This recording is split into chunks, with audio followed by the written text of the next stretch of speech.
Hey you guys, welcome to my channel. If you are new here, my name is Samantha Leighanne and I talk about books. Today I have a book haul for you guys and I haven't done one in a really long time. One of the reasons is because I'm trying not to buy so many books. However, I know that a lot of you guys saw my horror TBR that I posted in June or July, I don't know. If you haven't seen it, I'll link it up above so you can watch it. And in that video, I kind of talked about some of the horror books that I wanted to read. And since I posted that video, I have kind of accumulated a lot of different horror books. So I wanted to take the time out and talk about some of those today. This will exclude Joe Hill and Stephen King, just so we're clear on that. So, precursor to this book information, all of these were either accumulated from Amazon or Book Depository, not Book Depository, just kidding, bookoutlet.com, or they were gotten from various used bookstores online. A couple of them from Instagram, some of the ones that I use a lot, I will link down below for you to peruse at your leisure because you can sometimes find some really awesome stuff on there. So without further ado, let's just talk about books. The first three books that I'm going to talk about are the three books that I have accumulated from Knit Cutter. A couple of these I have already read, but I've never hauled them before. First up, I have The Troop.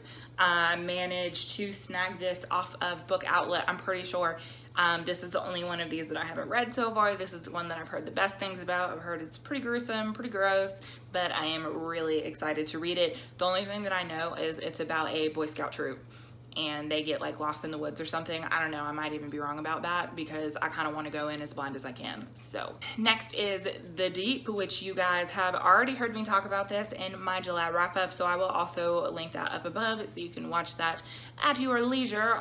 It was 3 stars. I didn't love it. I liked it, so, you know, there's that. And then the last one is Little Heaven. I read this a couple months back.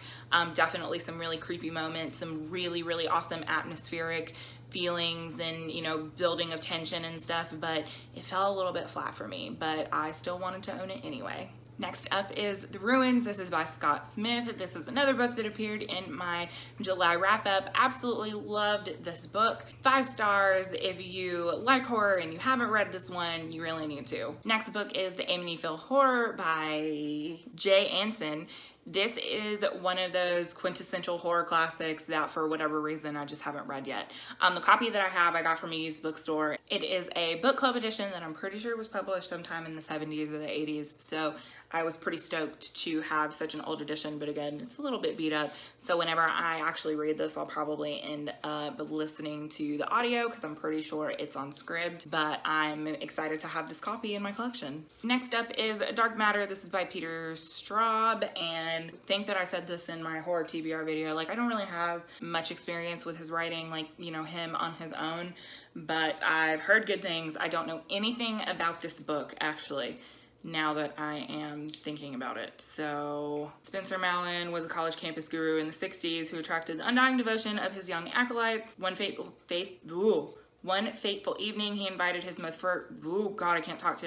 One fateful evening, he invited his most fervent teenage followers to attend a secret ritual in a local meadow. All does not go as planned, and at the end of the evening, what remains is a gruesomely dismembered body and the shattered souls of those who were present. I am interested. Hey look, it's another Peter Straub book that I don't know anything about, Lost Boy, Lost Girl. Let's see if we can glean anything.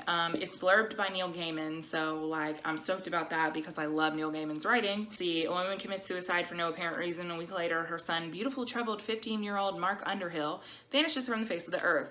To his uncle, horror novelist Timothy Underhill, Mark's inexplicable absence feels like a second death. After his sister-in-law's funeral, Tim searches his hometown of Millhaven for clues that might help him unravel the mystery of death and disappearance. He soon learns that a pedophilic murderer is on the loose in the vicinity, and that shortly before his mother's suicide, Mark had become obsessed with an abandoned house where he imagined the killer might have taken refuge. No mere empty building, the house on Michigan Street whispers from attic to basement with the echoes of long-hidden true-life horror story, and Tim Underhill comes to fear that in investigating its unspeakable history, Mark stumbled across its last and greatest secret, a ghostly lost girl who may have coaxed the needy, suggestible boy into her mysterious domain. I can get down with a ghost story, the pedophilic murderer thing, like, we'll see how that goes. So, and the next book is A Disappearance at Devil's Rock. This is by Paul Tremblay. This will be the first book that I have read by him, and this is another one that I don't know the synopsis of. This also has to do with a missing 13-year-old child. Next up, we have House of Leaves. This is by Mark Daniel, a name that I can't say, and I know I need to get better about that. So I am super stoked to read this. I am in love with the formatting, honestly. Like, it, not necessarily mixed media, but it's kind of all over the place. I've heard excellent things about it, so I'm really excited to own it and go through it at my leisure. Next up is My Best Friend's Exorcism, and I talked about this in my June wrap-up, and I really, July wrap-up, really liked this. Love the formatting of this. If you have the chance to get this on hardcover, I highly recommend it because it's set up like a yearbook, and I love it. It's a really good book. Also, one that I picked up is Horror Store by Grady Hendrix as well, and this is like a knockoff IKEA catalog. Like, I love his formatting. I think it's fucking great. And I read this in June and really liked it. If you're new to the horror genre, then you should 100% pick this up because it's really good and it's not like overly horrific, if that makes any sense. So if you're new to horror and just starting out, this is a good place to start. Next, I have two books by the same author, and this is Ken and Sour Candy by Keelan Patrick Burke. I'm hoping that I'm saying his name right. If I'm not, I'm really sorry. I suck at this. I know next to nothing about both of these. I have seen them floating around Bookstagram. I actually haven't seen very many people reading them on BookTube though, and I have heard that they're both really good. And I have a couple ebooks by him as well. This one very short, more in the novella category than novel. But I have heard excellent things about him as a writer, so I'm really stoked to get to both of these. Who says stoked? Why? Who am I? What is happening? Next up, I snagged Children of the Night by Dan Simmons. This is, I think, the second in his seasons of some kind. Pretty sure that this is what comes after Summer of Night, which I do not own yet, but it is on audio on Scribd, so I'm gonna listen to that and then hopefully get to this one. I don't really know anything about it other than obviously Children of the Night. I'm pretty sure it's about vampires. I enjoy a good vampire story when I'm in the mood for it.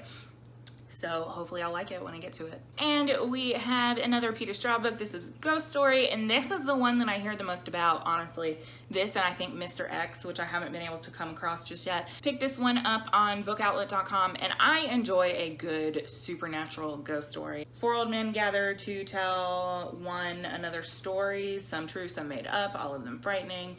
A simple pastime to divert themselves from their quiet lives. But one story is coming back to haunt them and their small town, a tale of something they did long ago, a wicked mistake, a horrifying accident, and they're about to learn that no one can bury the past forever. Pretty generic synopsis there, so hopefully it's good. I hear good things about it, so.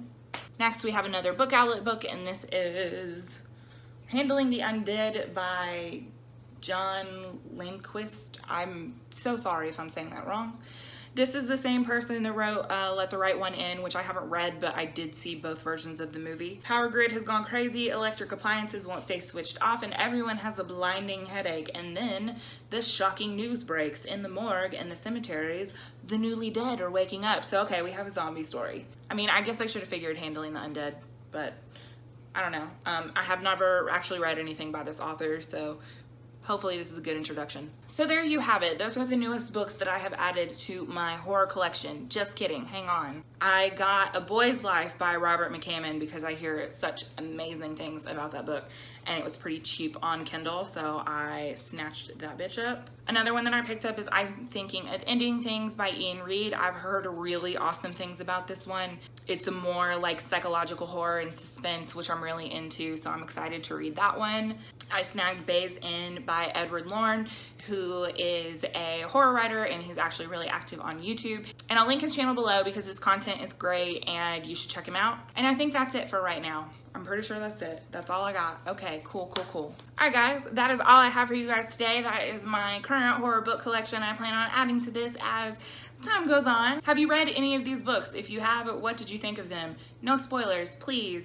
and don't talk too much about it because I like to go into books like as blindly as I can. So anyway, tell me if you've read these books, comment down below and let me know. Also, all of my social media links can be found in the down bar as well. You can connect with me on Instagram, Goodreads, and Twitter. As always, if you like what you see and you want to see more, make sure you click thumbs up or hit subscribe if you have not already. Thank you guys so much for watching, and I will see you all next time. Bye.